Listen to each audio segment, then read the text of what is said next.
बॉलीवुड और television industry की रकुल प्रीत सिंह से परिवर्तन निदेशालय की डायरेक्टर एजेंसी के अधिकारियों ने ड्रग्स केस में शुक्रवार को एक बार फिर से पूछताछ की है और ये पूछताछ आपको बता दें करीब 2.5 घंटे तक चली। ईडी ने ड्रग्स से जुड़े 4 साल पुराने मामले में कई सितारों को समन भी जारी किया था। बताते चले कि साल 2017 में तेलंगाना आबकारी और निषेध विभाग ने 30 लाख रुपए का ड्रग्स जब्त करने के बाद 12 मामले दर्ज किए थे। इनमें से 11 मामलों में चार्जशीट दाखिल कर दी गई है और इसके बाद ईडी ने आबकारी विभाग के मामलों में मनी लॉन्ड्रिंग के एंगल से जांच शुरू कर दी।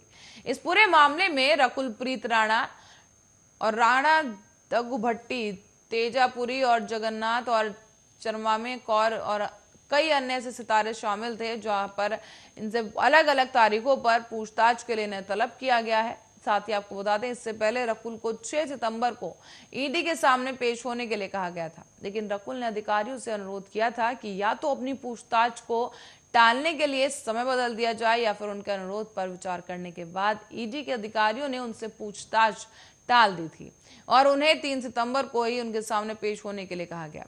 इस मामले में ईडी ने एक्साइज डिपार्टमेंट को भी तलब किया है, जो कि इस मामले की जांच कर रही है। दिलचस्प बात यह रही कि जो एसआईटी इस मामले की जांच कर रही है, उसने सबूत के अभाव में इस मामले की जांच बीच में ही छोड़ दी है। बताते चले कि आरोपित सितारों से भी अब पूछताछ हुई थी और उन्होंने इस आरोप को पूरी तरह से फिलहाल खारिज कर दिया है।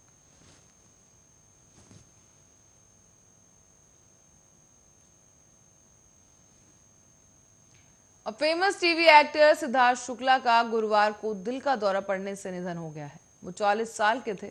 सिद्धार्थ के निधन पर हर कोई उन्हें नम आंखों से विदाई देने लगा। शहनाज गिल का भी रो रो कर बुरा हाल है।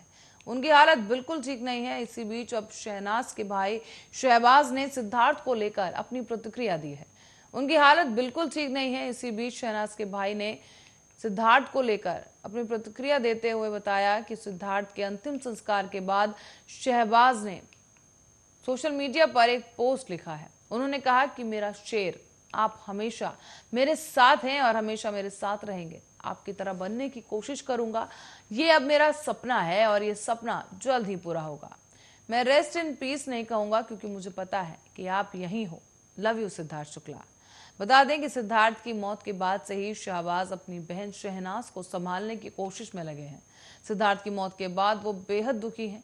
शहनाज के पिता संतोख ने भी मीडिया से बात करते हुए बताया था कि उनकी फोन पर एक्ट्रेस शहनाज से बात हुई थी और उनकी स्थिति बिल्कुल ठीक नहीं थी, जिस वजह से शहनाज मुंबई में ही है और उसके बाद अब शहबाज भी मुंबई के लिए रवाना हुए थे ताकि वो अपनी बहन का ख्याल रख सके। सिद्धार्थ का अंतिम संस्कार ओशिवरा में किया गया, जहां सिद्धार्थ शुक्ला के पार्थिव शरीर को कूपर अस्पताल में पोस्टमार्टम के लिए भेजा गया था, जहां से उन्हें ओशिवरा शमशान घाट लाया गया, जहां उनका अंतिम संस्कार किया गया है।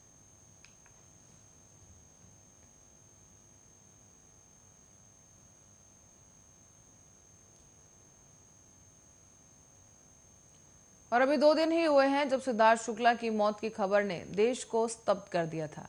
कोई यकीन ही नहीं कर पा रहा था कि मनमोहने वाली मुस्कान लिए ये चेहरा अब इस दुनिया में नहीं है। सिद्धार्थ की असमय मृत्यु के गम को भुलाना आसान नहीं होगा, लेकिन ऐसे में उनके साफ दिल के बारे में आपको बता दें कि एक एक्टर के तौर पर सिद्धार्थ खरा सोना थे। साथ ही उनका दिल भी सोने जैसा था। बालिका वधू में उनकी को स्टार रही प्रत्युषा बैनर्जी की मौत के बाद से सिद्धार्थ लगातार उनके पिता के संपर्क में रहते थे। ये बात खुद प्रत्युषा के पिता ने मीडिया पर पोस्ट करके बताई है। बता दें कि वो अक्सर उनकी जरूरतों के बारे में पूछते रहते थे और लॉकडाउन के दौरान उन्होंने जबरदस्ती प्रत्युषा के पिता को 20,000 रुपए की मदद भी भेजी थी। प्रत्युषा के पिता ने आगे बताया है कि लॉकडाउन के दौरान उनके लाख मना करने के बावजूद सिद्धार्थ ने उन्हें 20,000 रुपए भिजवाए थे। बताते चलें कि बालिका वधू में सिद्धार्थ की को स्टार रही है प्रत्युषा, जिन्होंने कुछ साल पहले ही आत्महत्या कर ली थी। तभी से सिद्धार्थ उनके परिवार से बातचीत करते थे।